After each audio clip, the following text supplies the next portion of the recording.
Okay, now we're moving on to chapter 2, which is atomic structure, the structure of atoms, and then nuclear radiation, how you can change that. And again, if you're going into medicine, something that nuclear power, nuclear particles and stuff is something that you use in medicine. Okay, so the thing to remember about an atom is the atom is the smallest unit of all matter. It's the smallest unit of an element. So when you break everything down to the very smallest, you can't get any smaller than an atom. Okay, the atom has 3 parts.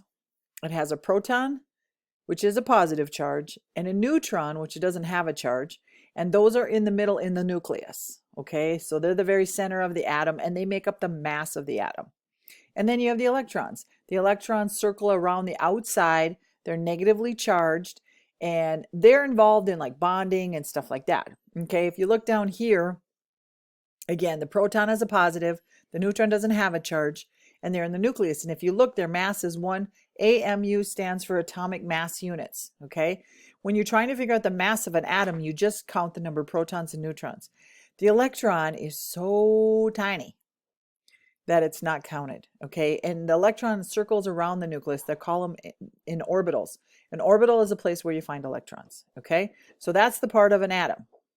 Okay, here's a better picture of it.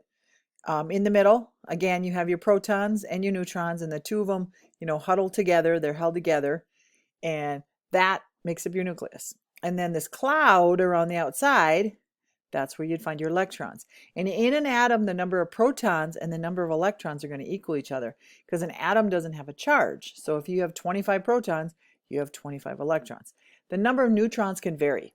Okay, the number of neutrons, because neutrons don't have a charge, basically they just make the atom smaller, lighter, or heavier. Basically, kind of us like, after the holidays, we're a little heavier, and then we make our New Year's resolutions that we're going to lose weight, and then we hope we get lighter. You know what I'm talking about?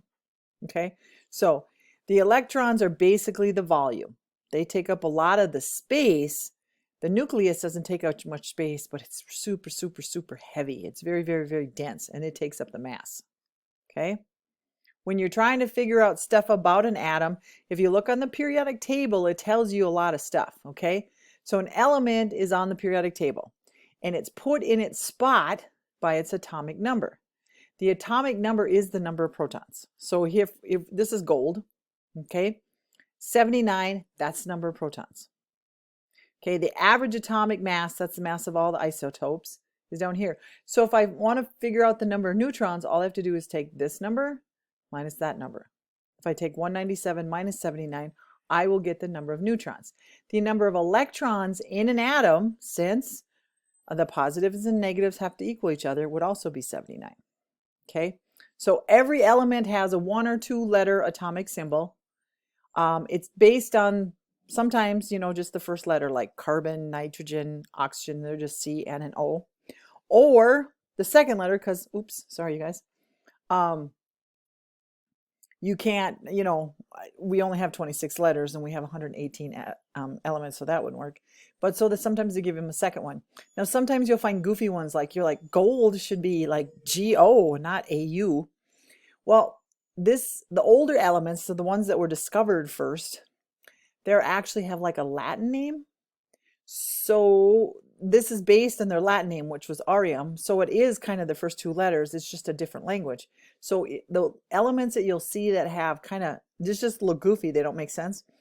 Those are kind of the elements that were discovered first. Like potassium is K, and sodium is Na, and iron is Fe.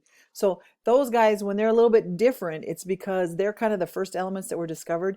And at that time, they didn't speak English. They spoke Latin. So that's what their name is based on. Okay.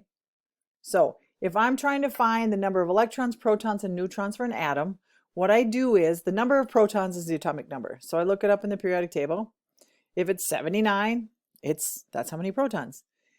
Since an atom is neutral, it's also the number of electrons. Okay, so if there's 79 protons, there's 79 electrons. And then to get the number of neutrons, well, the mass is the neutrons and protons added together.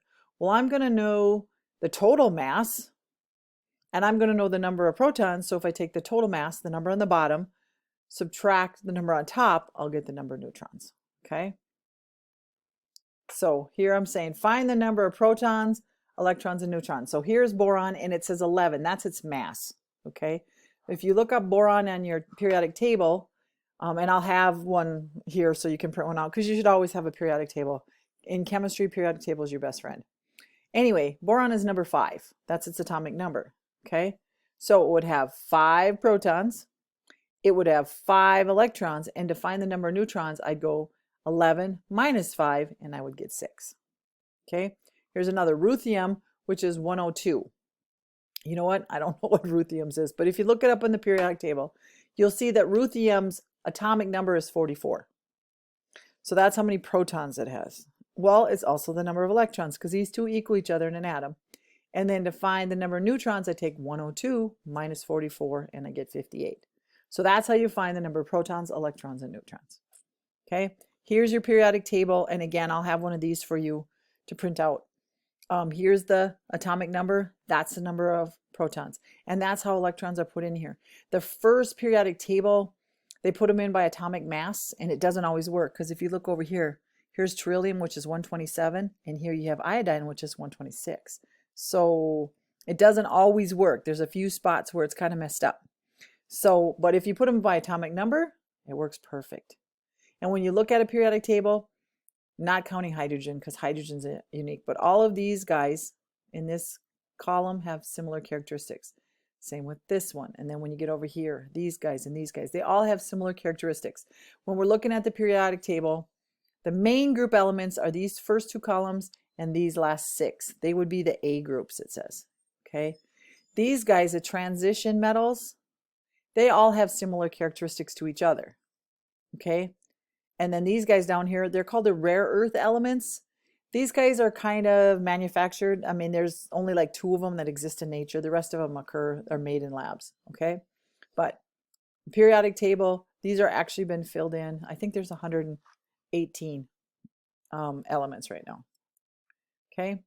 So when we're looking at elements, the number of neutrons varies. Okay. Most atoms have at least 2, some have like 5 or 6. And what it means is they have, like in here, they have chlorine 35 and chlorine 37. Chlorine 37 has 2 more neutrons. The protons and electrons doesn't change. But neutrons, since they don't have a charge, you can add more or take away some. And if you're figuring out the mass, you have to take in the amount too. You don't just do the average and say it's 36. You actually have to take in their relative abundance, they call it, as well. So whenever you have these 2 guys, these are both chlorine, but this one has 2 or less neutrons than this one, they're called isotopes. So isotopes have the same number of protons, but different number of neutrons. Okay. And the average atomic mass is the weighted average. So if I'm going to find the mass of this, what I'm going to do is I'm going to take 35 times 0.7577. I have to, because I'm going to change this back into a percent, and I'm going to add that to 37 times 0.2423. I'm going to add those 2 numbers together, and that's where I'm going to get the mass of that's going to be the average atomic mass. Here, I have an example. Okay, find the mass of the isotope. Okay, you need to multiply the mass times the percentage of that isotope. And remember, you got to change it to a decimal. Okay, so if it's 5.8%, that's 0.058%. I got to move the decimal over too. Okay, that's the important thing to remember, I suppose. And then you add your totals together and you'll get the average atomic mass of an isotope, like I did in the one before. I hope I have an example for you. I do. Thank you. Whew. I was worried about myself there for a minute. Okay, so we have gallium 69. Okay, so we're going to try to find the average atomic mass of gallium. Okay, gallium 69's percentage is 60.1. Gallium 71 is 39.9. So it has 2 isotopes. Okay, gallium 69 and gallium 71. So 71 has 2 more neutrons than this one. So what I'm going to do first is I'm going to take my 69 and I'm going to multiply it by 0.601, because that's moving this decimal over, and I get 41.469. And then I do the same thing for this one. Oh, I'm sorry, my nose is itching. Gallium 71 times its percentage, 0.3999. So I get 28.32. So then I'm just going to add these 2 numbers together, and its average atomic mass for gallium because I have to take into account both isotopes, would be 69.8. You have to multiply by its relative abundance. You can't just take these two and average them, because that would be 68 or 70, excuse me. And if you want to double check and see if you did it right, look on the periodic table for their average atomic mass that's listed. It should be close to this number. You might have 69.78 or something, but I mean, it should be close to this number. That way you can see if you did it right or wrong. Okay. All right, here's another one. Find the atomic mass of silicon, and here's its 3 isotopes. We have silicon, and this is actually 28, but sometimes they give you the precise 27.97. We have silicon 29, and we have silicon 30. So silicon actually has 3 isotopes. Okay, so I'm just going to multiply 27.97 times 0.92297, 28.977 times 0.04683, and 29.974 times 0.03087. And when you add them all together, you get 28.08. If you look on the periodic table, you'll see that's pretty close to the atomic mass of silicon. Okay, again, it's a way of checking to see if you did it right. I suppose I could do that. Let's see, go back to the periodic table. All right, here's the periodic table. Here's silicon, 28.09. Okay, so we got 28.08. That's pretty close. Okay, if you're way off from that number though, if you get like 29.43, then you know you did something wrong. Go back and check your numbers. You probably didn't move a decimal over or something. Okay. All right, where are we at? 11. Oh, we got 12 minutes. We can do a little bit here. Okay, the periodic table. When you look at the periodic table, elements that are in a column going up and down are a group or family. They call them groups because they have similar, or families, I guess, because they have similar characteristics. They react with the same things. They have similar melting points and boiling points. They look a lot alike, kind of like a family. Okay. Groups 1A, so it would be the first 2 columns, and then you skip the transition and you go over to the other 3, 4, 5. Those are the A groups. Those are kind of the main groups of elements, the most common. Okay. And if you look at their names, the first column, you don't include hydrogen. Hydrogen is an element by itself. There's no other element that has characteristics like hydrogen. So group 1A, the first column, they're called the alkali metals. They are by far the most reactive of all the metals. Okay. Group 2A, that's like calcium, magnesium, those guys. They are the alkali earth metals. They're very reactive as well, but not quite as reactive as these guys. Okay. Then you skip over like 7A is the halogens. That would be like chlorine, bromine, iodine, those guys. Excuse me. Those are the halogens. And what the halogen means is a salt former. If you put a metal with a halogen, you'll get a salt. And not just sodium chloride. Sodium chloride is a salt like we put on our food. But that's not the only salt. There's like potassium chloride. There's magnesium sulfate. You know, there's all kinds of salts, okay? But when you put a metal with one of those halogens, you're going to get a salt. And then the noble gases is the very last column, like neon, argon, krypton. They're called the noble gases because they don't react with anything.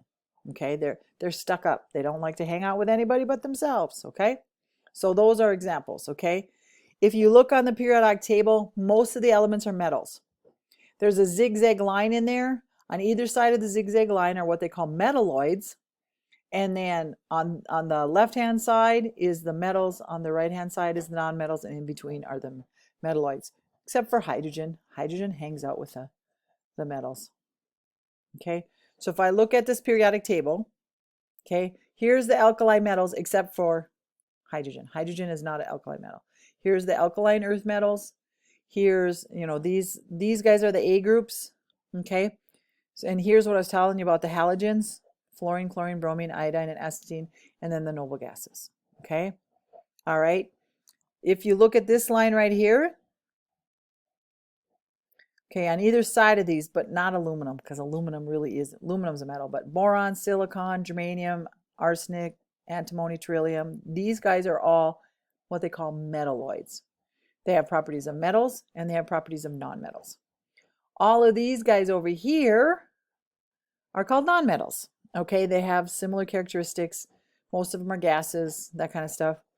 And then all of these guys, all of these and these are metals, except for hydrogen. Okay, hydrogen is a nonmetal. Again, hydrogen's